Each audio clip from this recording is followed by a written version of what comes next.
Subject.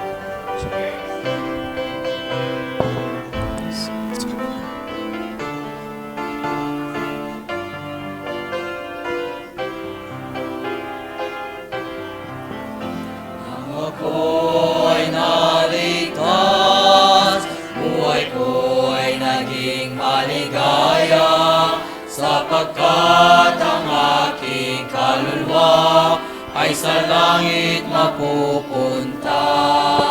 At ang pagsubok ay dumating, kay Kristo ako'y lumapit, dahil siya'y aking kanlungan. Sa bagyong nararanasan, siyang ating patnubay at ang ating gabay.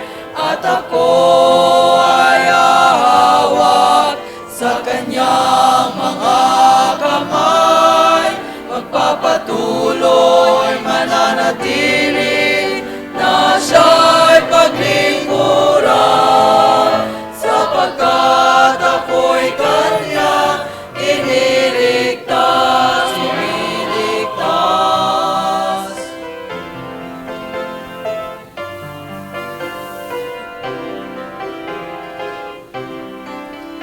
Minsan ay ating naiisip sa ating mga gawa, ay wala itong kabuluhan dahil di nagbubunga.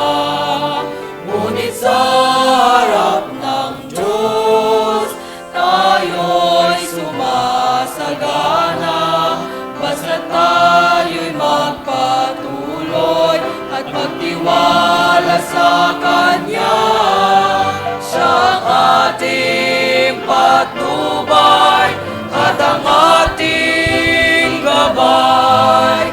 At ako ay ahawak sa kanyang mga kamay, magpapatuloy mananatili na siya